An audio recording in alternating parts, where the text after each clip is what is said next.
তোমরা যারা ইংলিশ ভার্সনের স্টুডেন্ট আছো তোমরাও আজকে ক্লাসটা দেখো, কারণ আজকের সাজেশনটা তোমরা ইংলিশেও পেয়ে যাবে।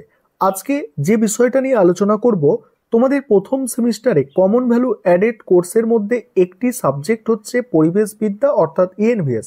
আজকে এই সাবজেক্টের ইউনিট অনুযায়ী 5 নম্বরের প্রশ্নের সাজেশন নিয়ে আলোচনা করব। দেখো তোমরা তাহলে সাজেশনটা প্রথমে বাংলায় আলোচনা করছি, তারপর ইংলিশে সাজেশনটা তোমরা পেয়ে যাবে। দেখো ইউনিট 1 থেকে তোমাদের যেগুলো তৈরি করতে হচ্ছে, দেখো এখানে মোস্ট ইম্পর্টেন্ট প্রশ্নগুলো বাছাই করে রাখা হয়েছে তোমাদের জন্য। আর ইএনভিএস সাবজেক্টের আগেও বলেছি, এখনও বলছি, ক্যালকাটা ইউনিভার্সিটি প্রশ্নপত্র কিন্তু একটু ঘুরিয়ে করে, তাই এখানে প্রশ্নের সংখ্যা কিন্তু একটু বেশি রাখা হয়েছে। আর ইএনভিএস সাবজেক্টে কিন্তু মানে অনেক ছাত্রছাত্রী কিন্তু মানে ঠিকভাবে পরীক্ষা দিতে পারে না, অর্থাৎ তাদের সাপ্লি এসে যায়। তাই তোমরা একটু বেশি টাইম দিয়ে বেশি পড়ার চেষ্টা করবে এই ইএনভিএস সাবজেক্টটা। দেখো ইউনিট 1 থেকে যে প্রশ্নগুলো ইম্পর্টেন্ট আছে দেখে নাও তোমরা।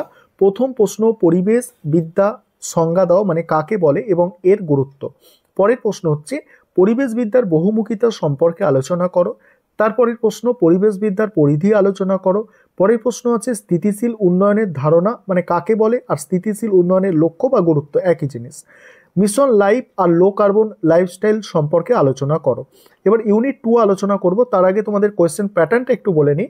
তোমাদের টোটাল 50 নম্বরের পরীক্ষা থাকছে। BA, BSc, BCom, honours, general প্রত্যেককে এই সাবজেক্টের পরীক্ষা দিতে হবে। এটা ইউনিভার্সিটি প্রশ্নপত্র তৈরি করবে। 3টে সেটে প্রশ্নপত্র কিন্তু হয়ে থাকে, 3টে সেটে প্রশ্নপত্র হবে, ইউনিভার্সিটি প্রশ্ন তৈরি করবে। নিজস্ব কলেজে বসে পরীক্ষা দিতে হবে। আর এখানে তোমাদের 50 নম্বরের যে পরীক্ষা, সেখানে 3 ধরনের প্রশ্ন। 2 নম্বরের প্রশ্ন 10টা, 1 নম্বরের এমসিকিউ 10টা এবং 5 নম্বরের প্রশ্ন থাকছে 4টে। এই হচ্ছে তোমাদের টোটাল কোয়েশ্চেন প্যাটার্ন।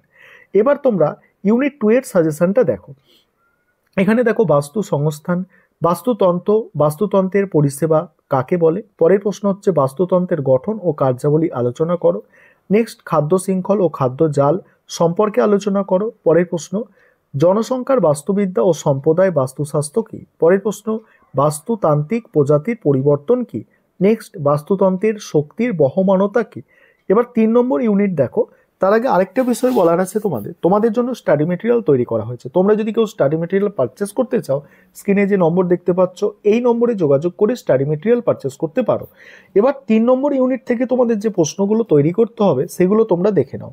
প্রথম প্রশ্ন আছে পুনর্ভব ও অপুনর্ভব সম্পদ সম্পর্কে আলোচনা করো। পরের প্রশ্ন ভূমি সম্পদ কাকে বলে। জমির অবনমন সম্পর্কে আলোচনা করো।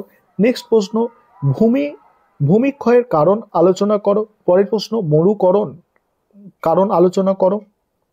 তারপরে অরণ্য সম্পদের গুরুত্ব আর অরণ্য হ্রাসের কারণ ও ফলাফল।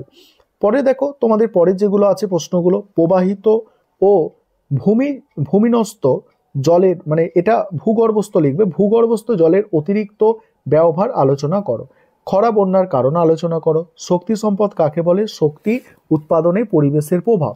বিকল্প এবং অচিরাচরিত শক্তির ব্যবহার, সবুজ শক্তি কি মানে তারপর সঙ্গেই আছে প্রাকৃতিক সম্পদ অ্যাকাউন্টিং। পরের প্রশ্ন ইউনিট 4 থেকে দেখো জীববৈচিত্র্যের স্তর সম্পর্কে আলোচনা করো। জিনগত বৈচিত্র্য এবং প্রজাতিগত বৈচিত্র্য, বাস্তুতান্ত্রিক বৈচিত্র্য, এখানে 3টে বৈচিত্র্য তোমাদের লিখতে হচ্ছে। বায়োডাইভার্সিটি হটস্পট কাকে বলে, তারপরে এন্ডেমিজম কি, ভারতবর্ষকে মেগা ডাইভার্সিটি বলা হয় কেন, ইন সিটু এক্স সিটু সংরক্ষণ কি, তারপরে সুরক্ষিত ক্ষেত্র নেটওয়ার্ক কাকে বলে, বায়ো প্রসপেক্টিং বা বায়ো পাইরেসি কাকে বলে। এবার ইউনিট 5 দেখো, ইউনিট 5 পরিবেশের বিভিন্ন প্রকার দূষণ সম্পর্কে আলোচনা করো।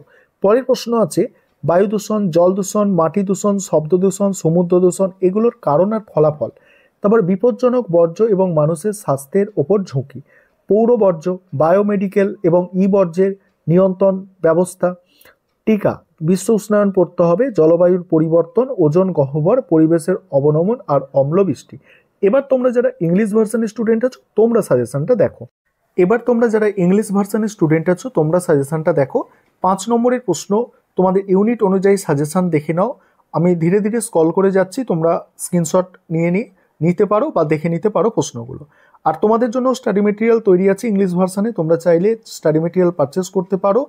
নিচে যে নম্বরটা দেখতে পাচ্ছ স্ক্রিনে, এই নম্বরে যোগাযোগ করে স্টাডি মেটেরিয়াল পারচেস করতে পারো। দেখো তোমরাও সম্পূর্ণ সাজেশনটা দেখে নাও। তোমাদের বারবার অভিযোগ থাকে যে স্যার ইংলিশে কেন কোয়েশ্চেনগুলো দিচ্ছেন না, তোমাদের ইংলিশে এবারে কোয়েশ্চেন দেওয়ার ব্যবস্থা আমরা করে নিয়েছি।